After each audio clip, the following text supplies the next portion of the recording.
ಜನತೆಗೆ ಸ್ವಯಂ ಉದ್ಯೋಗದ ಆಸರೆ ಡ್ರೀಮ್ ಡೀಲ್ ಕಂಪನಿಯಿಂದ ಭರವಸೆಯ ಹೆಜ್ಜೆ. ಇಂದಿನ ಸ್ಪರ್ಧಾತ್ಮಕ ಜಗತ್ತಿನಲ್ಲಿ ನಿರುದ್ಯೋಗ ಒಂದು ದೊಡ್ಡ ಶಾಪವಾಗಿ ಪರಿಣಮಿಸಿದೆ. ಈ ನಿಟ್ಟಿನಲ್ಲಿ ಯುವಜನತೆಗೆ ದಾರಿದೀಪವಾಗಲು ಮತ್ತು ಆರ್ಥಿಕ ಸಬಲೀಕರಣ ತರಲು ಡ್ರೀಮ್ ಡೀಲ್ ಕಂಪನಿ ಮಹತ್ವದ ನಿರ್ಧಾರ ಕೈಗೊಂಡಿದೆ ಎಂದು ಸಂಸ್ಥೆಯ ನಿರ್ದೇಶಕರು ತಿಳಿಸಿದ್ದಾರೆ. ಚಿಂತಾಮಣಿ ನಗರದಲ್ಲಿ ನಡೆದ ಪತ್ರಿಕಾಗೋಷ್ಠಿಯಲ್ಲಿ ಮಾತನಾಡಿದ ಸಂಸ್ಥೆಯ ನಿರ್ದೇಶಕರಾದ ಮೊಹಮ್ಮದ್ ಮುಜುಮಿಲ್ ಮತ್ತು ಹುಸೇನ್ ಸಾಬಿ ಕಂಪನಿ ಉದ್ದೇಶ ಹಾಗೂ ಕಾನೂನಾತ್ಮಕ ಸಿದ್ಧತೆಗಳ ಬಗ್ಗೆ ಮಾಹಿತಿ ನೀಡಿದರು. ನಿರುದ್ಯೋಗಿ ಯುವಕ ಯುವತಿಯರಿಗೆ ಕೇವಲ ಕೆಲಸ ನೀಡುವುದಲ್ಲದೆ ಅವರನ್ನು ಸ್ವಾವಲಂಬಿಗಳನ್ನಾಗಿ ಮಾಡುವ ಉದ್ದೇಶವನ್ನು ಸಂಸ್ಥೆ ಹೊಂದಿದೆ. ಈಗಾಗಲೇ ಸುಮಾರು 5,000ಕ್ಕೂ ಹೆಚ್ಚು ಜನರಿಗೆ ಸ್ವಯಂ ಉದ್ಯೋಗದ ಅವಕಾಶ ಕಲ್ಪಿಸಿಕೊಡಲಾಗಿದೆ ಎಂದು ನಿರ್ದೇಶಕರು ಹೆಮ್ಮೆಯಿಂದ ತಿಳಿಸಿದರು. ಸಂಸ್ಥೆಯ ಮೇಲೆ ಕೇಳಿಬಂದಿದ್ದ ಅಪಸ್ವರಗಳಿಗೆ ಉತ್ತರಿಸಿದ ಅವರು, ನಮ್ಮ ಕಂಪನಿಯ ಸಂಪೂರ್ಣವಾಗಿ ಕಾನೂನುಬದ್ಧವಾಗಿದೆ. ರಾಮನಗರ ಸೇರಿದಂತೆ ವಿವಿಧೆಡೆ ಅಗತ್ಯವಿರುವ ಎಲ್ಲ ದಾಖಲೆಗಳನ್ನು ಸಲ್ಲಿಸಲಾಗಿದೆ. ಹೈಕೋರ್ಟ್ನಿಂದಲೂ ಸಕಾರಾತ್ಮಕ ಅನುಮತಿ ದೊರೆತಿದ್ದು ಯಾವುದೇ ಆತಂಕ ಪಡುವ ಅಗತ್ಯವಿಲ್ಲ ಎಂದು ಗ್ರಾಹಕರಿಗೆ ಭರವಸೆ ನೀಡಿದರು. ಕಂಪನಿಯು ಜನರಿಗೆ ನೀಡಿದ ಭರವಸೆಯಂತೆ ಮನೆ ಮನೆಗೆ ಗುಣಮಟ್ಟದ ಉತ್ಪನ್ನಗಳನ್ನು ತಲುಪಿಸುವ ಜವಾಬ್ದಾರಿಯನ್ನ ಹೊತ್ತಿದೆ. ಮಧ್ಯವರ್ತಿಗಳ ಹಸ್ತಕ್ಷೇಪವಿಲ್ಲದೆ ನೇರ ಮಾರುಕಟ್ಟೆಯ ಮೂಲಕ ಜನರಿಗೆ ಅನುಕೂಲ ಮಾಡಿಕೊಡಲಾಗುತ್ತಿದೆ. ಕೇವಲ ವ್ಯವಹಾರವಷ್ಟೇ ಅಲ್ಲದೆ ಜಿಲ್ಲೆಯ ಯುವ ಜನತೆಗೆ ಉದ್ಯೋಗ ಸೃಷ್ಟಿಸುವ ಮೂಲಕ ಸಮಾಜದ ಅಭಿವೃದ್ಧಿಗೆ ಕೈಜೋಡಿಸುವುದು ಸಂಸ್ಥೆಯ ಮೂಲಮಂತ್ರವಾಗಿದೆ ಎಂದು ಅವರು ಹೇಳಿದರು.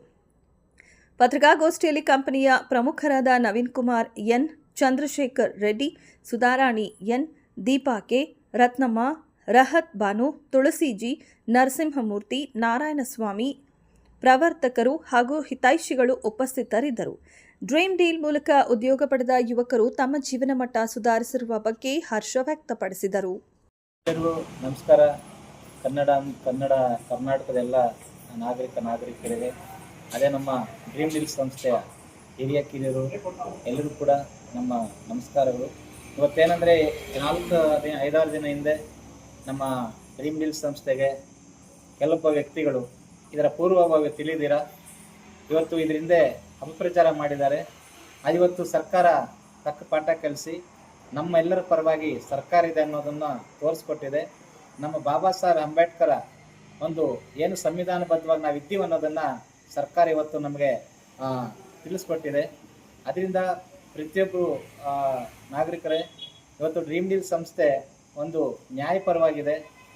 ಸುಮಾರು ಇವತ್ತು 3 ಲಕ್ಷ ಜನ ಇದರಲ್ಲಿ ತೃಪ್ತಿಕರವಾದಂಥ ಜೀವನ ನಡೆಸ್ತಾ ಇದ್ದಾರೆ. ಇವತ್ತು ಭಾರತದಲ್ಲಿ ನಿರುದ್ಯೋಗ ಜಾಸ್ತಿ ಇದೆ. ಅದೇ ಥರ ಇವತ್ತು ಎಲ್ಲ ಗ್ರಾಮಗಳು ಸಾಲದ ಗ್ರಾಮಗಳಾಗಿದೆ. ಇವತ್ತು ಭಾರತದಲ್ಲಿ ಸಾಲ ಅನ್ನೋದು ತಾಂಡವಾಡ್ತಾ ಇದೆ. ಅದರಲ್ಲಿ ಮಹಿಳೆಯರು ಯಥೇಚ್ಛವಾಗಿ ಸಾಲಗಾರರಾಗಿದ್ದಾರೆ.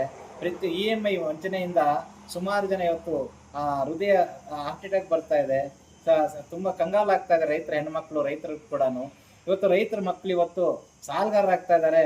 ಇವತ್ತು ಎಜುಕೇಶನ್ ಓದಿ ಅವ್ರಿಗೆ ಉದ್ಯೋಗ ಸಿಗ್ತಾ ಇಲ್ಲ. ಇವರು 15-20 ಸಾವಿರಕ್ಕೆ ಇವತ್ತು ಕೆಲಸಕ್ಕೆ ಹೋಗ್ತಾ ಇದ್ದಾರೆ. ಆದ್ರೆ ಜೀವನದಲ್ಲಿ ಅವ್ರಿಗೆ ಯಾವುದೇ ಬದಲಾವಣೆ ಬರ್ತಾ ಇಲ್ಲ. ಇವತ್ತು ಭಾರತದಲ್ಲಿ ಇದೇ ಪರಿಸ್ಥಿತಿ ಮುಂದುವರೆದ್ರೆ ಇವತ್ತು ನಿಜವಾಗ್ಲೂ ಹೇಳ್ತೀವಿ, ಭಾರತದಲ್ಲಿ ತುಂಬಾ ಹಳ್ಳಿಗಳು ಸಾಲದ ಗ್ರಾಮಗಳಾಗಿದೆ. ಇವತ್ತೆಲ್ಲ ವಿದ್ಯಾರ್ಥಿಗಳು 55% ನಿರುದ್ಯೋಗಿಗಳಿದ್ದಾರೆ ಭಾರತದಲ್ಲಿ. ಆದರೆ ಇವತ್ತು ಸ್ವಯಂ ಉದ್ಯೋಗ ಸೃಷ್ಟಿ ನಾವು ಡ್ರೀಮ್ ಡೀಲ್ ಸಂಸ್ಥೆಯಿಂದ 3.5 ರಿಂದ 4 ಲಕ್ಷ ಜನಕ್ಕೆ ಸ್ವಯಂ ಉದ್ಯೋಗ ಸೃಷ್ಟಿ ಮಾಡಿ ಅವರು 50,000ವರೆಗೂ ದುಡಿಯುವಂಥ ವ್ಯಕ್ತಿಗಳನ್ನ ನಾವು ಕ್ರಿಯೇಟ್ ಮಾಡ್ತಾ ಇದ್ವಿ. ಆದರೆ ಇದನ್ನ ತಡೆಯಲ್ಲ, ಇದನ್ನ ಸಹಿಸಲಾರದೆ ಕೆಲವೊಬ್ಬ ವ್ಯಕ್ತಿಗಳು ಇದನ್ನ ಮುಂದೆ ಬಂದು ಇದಕ್ಕೆ ಅಪ್ರಚಾರ ಮಾಡಿದ್ರು.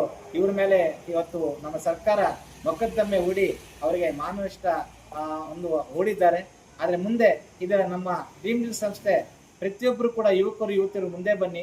ಇವತ್ತು ಯಾಕಂದ್ರೆ ಭಾರತದಲ್ಲಿ ಓದ್ತಾ ಇದ್ರು ಕೂಡ ಜಾಬ್ಗಳು ಸಿಗ್ತಾ ಇಲ್ಲ. ಅವರು ಕಂಗಾಲಾಗ್ತಾ ಇದ್ದಾರೆ. ಯುವತಿಯರು ಇವತ್ತು ಕೆಲಸ ಇಲ್ದಿರೆ ನಿರುದ್ಯೋಗಿಗಳಾಗ್ತಾ ಇದ್ದಾರೆ. ಅದರಿಂದ ವಂಚನೆ, ಮೋಸ, ಸುಳ್ಳು ಜಾಸ್ತಿ ಆಗ್ತಾ ಇದೆ. ಅದರಿಂದ ಭಾರತದಲ್ಲಿ ಇವತ್ತು ಒಂದು ದೊಡ್ಡ ಮಟ್ಟಕ್ಕೆ ನಮ್ಮ ಡ್ರೀಮ್ ಡೀಲ್ ಸಂಸ್ಥೆ 2030ಕ್ಕೆ 1 ಕೋಟಿ ಉದ್ಯೋಗ ಸೃಷ್ಟಿ ಮಾಡ್ಬೇಕಂತ ನಾವು ಹೊರಟಿದ್ದೀವಿ. ನಮ್ದು ಚಿಂತಾಮಣಿ, ನಾವು ಕೂಡ ಸುಮಾರು ಜನಗಳಿಗೆ ಜಾಬ್ ಸೃಷ್ಟಿ ಮಾಡಿದ್ದೀವಿ. ಇವತ್ತು ನಾವು ರೈತರ ಕುಟುಂಬದಿಂದ ಬಂದು ರೈತ ಸಂಘಟನೆಗಳಲ್ಲಿ ನಾವು ಕೂಡ ನೀರಾವರಿ ಹೋರಾಟಗಳು ಮಾಡಿ ಸಮಾಜ ಸೇವೆಗಳು ಮಾಡಿ, ಅದೇ ತರ ಇವತ್ತು KC ವಾಲಿ ಅನುಷ್ಠಾನಕ್ಕೆ ಬಂತು, ನೇತ್ರಾವತಿ ಇನ್ನೂ ಅನುಷ್ಠಾನ ಆಗ್ತಾ ಇದೆ.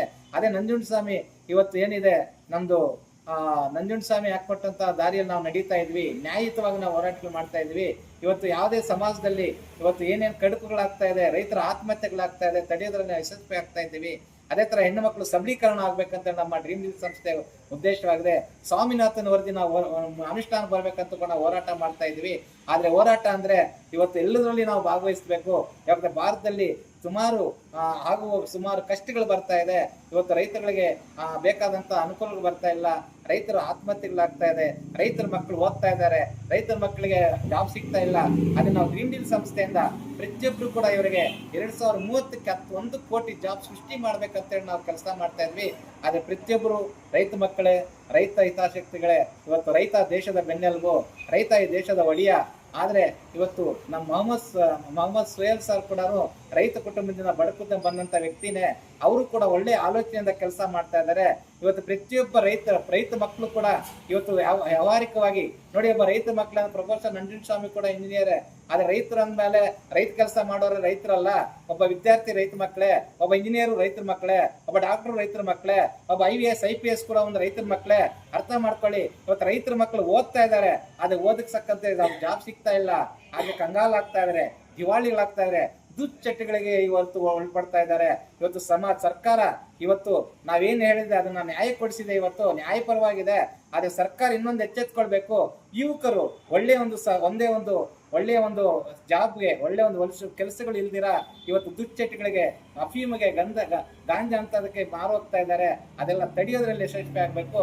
ಇದರಿಂದ ನಾವು ಡ್ರೀಮ್ ಡೀಲ್ ಸಂಸ್ಥೆಯಿಂದ ಪ್ರತಿಯೊಬ್ಬ ಯುವತಿಗೂ ಕೂಡ ಒಳ್ಳೆಯ ಒಂದು ಜಾಬ್ ಸೃಷ್ಟಿ ಮಾಡಿ, ಒಳ್ಳೆಯ ಉದ್ಯೋಗ ಸೃಷ್ಟಿ ಮಾಡಿ ಅವರ ಕನಸಿನ ಜೊತೆ ನಾವು ಕೆಲಸ ಮಾಡ್ತಾ ಇದ್ದೀವಿ. ಇದು ಮೊಹಮ್ಮದ್ ಸುಹೇಲ್ ಸರ್ ಆಲೋಚನೆ ತುಂಬಾ ಚೆನ್ನಾಗಿದೆ. ಇವತ್ತು ಭಾರತ ಶ್ರೀಮಂತ ರಾಷ್ಟ್ರ ಆಗ್ಬೇಕಾದ್ರೆ, ಒಂದು ದೇಶ ದೊಡ್ಡ ಮಟ್ಟಿಗೆ ಬೆಳಿಬೇಕಾದ್ರೆ APJ ಅಬ್ದುಲ್ ಕಲಾಂ ಹೇಳಿದ್ದಾರೆ, ಇವತ್ತು ಒಂದು ನೇರ ಮಾರುಕಟ್ಟೆ ಅನುಷ್ಠಾನಕ್ಕೆ ಬರ್ಬೇಕಂತ ಹೇಳಿದ್ದಾರೆ. ಆ ನೇರ ಮಾರುಕಟ್ಟೆ ಒಂದು ದೃಷ್ಟಿಯಲ್ಲಿ ನಾವು ಕೆಲಸ ಮಾಡ್ತಾ ಇದ್ವಿ. ಬಾಬಾ ಸಾಹೇಬ್ ಅಂಬೇಡ್ಕರ್ ಸಂವಿಧಾನದ ಒಂದು ಆ ರೀತಿಯಲ್ಲಿ ನಾವು ಕೆಲಸ ಮಾಡ್ತಾ ಇದ್ವಿ. ಸರ್ಕಾರದ ಕಾನೂನು ಒಳಗಡೆ ನಾವು ಕೆಲಸ ಮಾಡ್ತಾ ಇದ್ವಿ. ಇಷ್ಟೇ ಜನ ಪುಟ್ಟೇಗೌಡ ನಂತರ ಬಂದ್ರು ಕೂಡ ಇದನ್ನೇನು ಮಾಡೋಕ್ಕಾಗಲ್ಲ.